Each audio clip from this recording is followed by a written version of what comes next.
notícias com o João Paulo Altazar. Em dia de debate parlamentar, muito mediático, já se sabe, chega da América, dos Estados Unidos, um exemplo de como pode ser fatal para um político uma falha de memória daquelas a sério. Estavam os candidatos à nomeação republicana a cruzar argumentos em mais um debate televisivo, quando Rick Perry, que já foi favorito, mas entretanto caiu nas sondagens, tratou de enumerar as 3 agências governamentais que gostaria de distinguir. Bem, ele tentou, acertou em 2, mas a terceira, como vai escutar, não lhe saiu muito bem. Por isso acabou por ser objeto de risos e à partes dos adversários e desagradou tanto aos apoiantes que no fim eles lhe gritaram: vai para casa, vai para o Texas. O momento do embaraço resume-se em menos de um minuto, a escutá-lo, sem tradução. Rick Perry promete que, quando chegar à Casa Branca, vai extinguir as agências de comércio, da educação e... It's 3 agencies of government when I get there that are gone. Commerce, education, and the, what's the third one there? Let's see. Oh, 5, okay. So, commerce, education, and EPA. EPA, there you go. Lá está duas bocas, mas nada. Seriously? Is EPA one? Aqui um pergunta, mas é mesmo essa? So we were talking about the third agency of government. I would do away with the education, commerce, and let's see. I can't. The third one I can't. Sorry. Oops. Ups, foi o resumo. Rick Perry não conseguiu mesmo avançar o nome da terceira agência. Um quarto de hora depois, lá adiantou que a terceira agência seria a da energia, mas já era tarde. Já não conseguiu controlar os estragos que a falha de memória havia feito à imagem pública, que já não era nesta fase muito brilhante. Ele já não era considerado favorito à nomeação republicana para o duelo com Obama. Bom, agora aquilo que vai ocupar os deputados e os membros do governo esta manhã, nos próximos 2 dias, o debate na generalidade do Orçamento de Estado. O arranque do debate está marcado para as 10 da manhã. É o assunto principal da jornada e há, entretanto, notícia do resultado das negociações entre o Executivo e a Associação que representa os municípios para que fique tudo muito claro quanto às regras para o próximo ano. As câmaras vão poder continuar a contratar funcionários em casos excepcionais, mas terão sempre de informar o Governo. Os municípios vão também poder continuar a guardar as receitas do IMI. Foi isto que o Presidente da Associação Nacional de Municípios já comunicou aos 308 autarcas. O Secretário de Estado da Administração Local e Reforma Administrativa, ouvido há pouco da TSF, recusa que se trate de um recuo do Governo. Paulo Júlio confirma que o Governo vai dar autorização às autarquias para, em situações excepcionais, contratarem pessoal. Este responsável diz que a medida já estava prevista. A única mudança é que deixa de ser necessária a autorização do Ministério das Finanças. Os municípios não podem contratar. Em situações excepcionais, a Câmara Municipal deve submeter à Assembleia Municipal essa autorização. Aqui o que muda é que não é necessário pedir autorização ao Sr. Ministro das Finanças num qualquer recrutamento excepcional. O que é considerado excepcional? Quando houver situações em que um determinado tipo de função não puder ser preenchida de outra maneira, são situações excepcionais. Nessas situações excepcionais de recrutamento, os municípios têm sempre que informar a Direção-Geral das Autarquias Locais, que vai assim validando que se passa no que diz respeito a este assunto nos municípios portugueses. Mas esta exceção esteve sempre prevista? A proposta do Orçamento de Estado previa que, em situações em que os municípios excepcionalmente deveriam contratar, tinham que pedir ao Ministro das Finanças. Digamos que é este ato de pedir ao Ministro das Finanças, que nem sequer é o Ministro da Tutela dos Municípios, que caiu. Assim, as explicações do Secretário de Estado da Administração Local, ouvido pelo jornalista Rui de Fonseca. Em relação à redução do pessoal nas autarquias, a proposta de orçamento do Estado prevê um corte de 2% ao ano até 2014, o que deve ser feito de acordo com a evolução das câmaras em termos de pessoal, deve ter em conta os funcionários contratados e as aposentações que venham a ocorrer. Para a associação que representa os autarcas, isto significa que se ninguém se reformar não haverá redução de pessoal, ou seja, na prática não haverá despedimentos nas autarquias. O Secretário de Estado, Paulo Júlio, admite que nos casos em que não ocorram aposentações ou não existam contratados, não é possível cortar o número de funcionários. As pessoas que irão para a situação da reforma naturalmente contarão para esta redução. Depois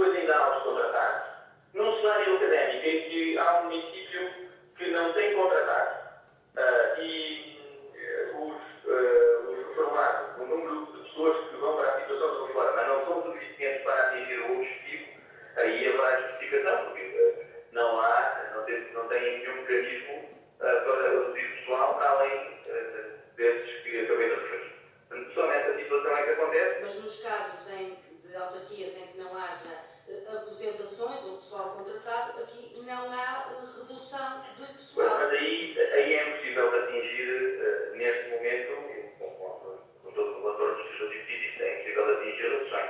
Isso é um cenário que tem o cenário da redução, mas também posso dizer que com as pessoas que irão para fora, admito, com alguma redução e contenção no que diz respeito às pessoas contratadas, os municípios têm condições perfeitamente para atingir os objetivos que estão definidos. A perspectiva do Governo, aqui explicada à jornalista da TSF, Ruth Fonseca, pelo Secretário de Estado da Administração Local e Reforma Administrativa, Paulo Júlio, ele recusa que tenha havido uma cedência, um recuo do Governo nas negociações com os autarcas que vão poder contratar no próximo ano funcionários, em casos excepcionais, tendo apenas que informar do facto do Executivo, não terão de pedir autorização ao Ministério das Finanças como anteriormente estava previsto. Alvarez, 7 minutos, são 8h07 nos Açores. Como é que estão os mercados esta manhã? A Bolsa de Milão dá sinais positivos a esta hora, sobe 1,5%, aliás, pouco mais de 1%, 1,31%.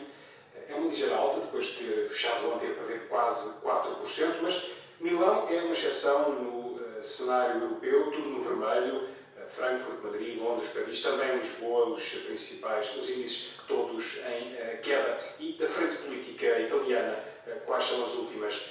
O sinal mais recente é o reforço da opção Mario Monti para Primeiro-Ministro do Governo de Unidade Nacional. O antigo comissário europeu foi ontem nomeado senador vitalício pelo presidente Giorgio Napolitano. É uma medida uma nomeação que está a ser entendida como uma forma do presidente empurrar Monti, no fundo, assumindo o comando da crise política italiana. Esta solução terá o apoio do Partido da Liberdade, que lidera o atual governo, e do próprio Silvio Berlusconi. A esquerda não quer eleições, mas os outros partidos, como a Liga do Norte, de Umberto Bossi, e a Itália dos Valores, do antigo juiz antimáfia António Di Pietro, já disseram que não darão a confiança a um governo de unidade. Não está muito clara a situação política em Itália. Da Grécia, é melhor nem falarmos, porque agora, confesso que só lhe vou dar notícia de mais algum nome para Primeiro-Ministro quando for bastante certo, porque andamos há 2 dias a tirar nomes para o ar e não há maneira dos gregos acertarem. Não somos nós que falhamos, são de facto os gregos que não conseguem acertar com a solução para a crise política, o homem para liderar o governo de transição. Mas há na Europa uma preocupação que continua a crescer, e se os alemães e os franceses estiverem mesmo a cozinhar um novo mapa Europa, uma redistribuição dos parceiros da moeda única? Há relatos feitos à agência Reuters e a vários jornais europeus, feitos por funcionários, altos funcionários de Bruxelas, de que sim senhor, que Merkel e Sarkozy estão mesmo a tratar do caso. Não há nenhuma confirmação oficial, mas o facto, e isso interessa registrar, é que há poucas horas em Berlim o Presidente da Comissão, Durão Barroso, tratou de insistir na importância da unidade. É isso que nos conta o correspondente José Balcheiro. Durão Barroso deixou em Berlim um recado implícito à Alemanha e à França para que acabem com o diretório franco-germano e optem pelo método comunitário mais compatível com os tratados da União Europeia. Uma Europa dominada por um diretório não funcionará, disse Barroso, apelando a Angela Merkel para que, nesta altura de crise, mostre liderança em parceria. Que mostre liderança, mas no sentido comunitário, disse. O aviso de Barroso acontece numa altura em que se propaga um certo mal-estar devido às sucessivas reuniões entre Merkel e Sarkozy, que, afirma-se, a quem governa a Europa. Discursando em Berlim sobre o Estado da União Europeia, Durão Barroso afirmou que o desafio que agora se coloca é como aprofundar a integração da zona euro sem criar divisões com aqueles que ainda não pertencem ao espaço monetário. O Presidente da Comissão Europeia anunciou que, até ao final do mês, Bruxelas vai apresentar mais um pacote de medidas para aprofundar a governação económica da zona euro e da União Europeia. José Balcheiro, correspondente da TSF na Alemanha, com a mensagem e insistência de Durão Barroso na necessidade de unidade no momento em que há relatos, não confirmados oficialmente, mas vários relatos de que avançam os contactos entre alemães e franceses para redesenhar a zona euro, e isso pode acabar por deixar países como Portugal de fora. Outras notícias desta manhã. O rescaldo de mais um sismo no leste da Turquia, 7 mortos confirmados, mas ainda há dezenas de desaparecidos. A recepção pouco amistosa à seleção portuguesa em Sarajevo. Ronaldo teve de ouvir "Viva Messi!" quando chegou ao aeroporto, mas o facto é que a seleção está preocupada com a falta de relva no estádio onde vai jogar amanhã com a equipa. Também já demos conta da prisão do maior barão da droga, maior narcotraficante, ou melhor, o barão da droga da maior favela do Rio de Janeiro, António Bonfim Lopes, conhecido como NEM, foi apanhado pela polícia na bagageira de um automóvel, está preso, é um alvo muito procurado pela polícia brasileira. Um dos casos mais mediáticos da resistência à ditadura fascista portuguesa aconteceu há precisamente 50 anos. Um grupo de 6, liderado por Hermínio da Palma Carlos, desviou um avião da TAP que fazia a ligação Casablanca, Marrocos, Lisboa. A ação ficou conhecida como o primeiro desvio de um voo comercial na história. Alguns dos envolvidos na aventura encontram-se 50 anos depois, mais logo, num jantar para assinalar a data. O repórter João Alexandre falou com um dos piratas para saber como foi estar naquele dia 10 de novembro de 61 a bordo do avião TAP Mozinho de Albuquerque. A operação intitulava-se Vagou. O objetivo, sobrevoar as cidades de Lisboa, Barreiro, Setúbal, Beja e Faro e lançar sobre as populações mais de 100 mil panfletos anti-regime. Amândio Silva era o responsável por fazer voar os documentos e recorda a entrega na capital. Abriu-se aquela porta de trás do avião, um barulho ensurdecedor, como deve calcular, e eu disse que vi as trombas deste Pombal, porque passou tão perto, 80 metros, o que foi realmente uma coisa, um avião que desce tão pouca altura na Avenida da Liberdade, e foi aí que nós lançámos os primeiros panfletos. Pouco depois das 9 da manhã, o avião descolava de Casablanca, em Marrocos, com 18 passageiros a bordo. Cerca de uma hora depois, Paulo Inácio, o líder do comando, acompanhado por Camilo Mortágua, chegava-se à cabine e, de arma em punho, dominava a rota do avião. Nós só tomámos conta do avião quando entramos em águas territoriais portuguesas. Então só quando o avião chegou é que o Paulo e o Camilo entraram na caroliga do avião e disseram ao comandante Marcelino de que estavam ali para fazer uma operação X. Apesar de armados, a posição tomada pelos elementos do comando era de desviar o avião de forma pacífica e com o maior sigilo. Foi extremamente pacífico, porque a barreira parecia uma pista de circo, em 30 segundos nós estávamos todos armados, sem ninguém ter percebido nada. Foi uma coisa muito bem feita e nós ficámos com aquela parte da frente do avião sob o nosso controle. O avião regressou a Tânger e não a Casablanca. Muitos dos passageiros não chegaram sequer a perceber-se da ação do grupo português, uma das muitas ações que assinalaram o ano de 1961, um marco no desgaste do regime. Neste caso, memória da Operação Vagou, que vai ser lembrada mais logo num jantar promovido pela Associação Livre Pensamento, um jantar que vai contar com a presença de alguns dos envolvidos nesta atribulada viagem que, no fundo, pretendia bombardear com panfletos a ditadura de Salazar.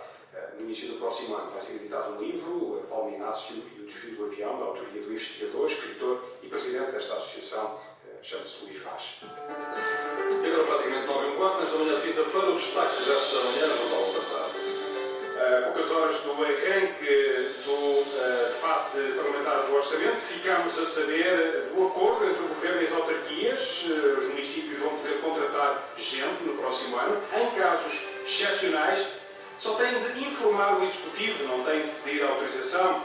O Secretário de Estado da Administração Local, ao vínculo da TSF, garante que não se trata de um recuo. Fica com o turno de ensaio, em destaque a chuva, o turno de ensaio que podem ouvir em turnoensaio.tsf.pt. Estas e outras notícias em tsf.pt.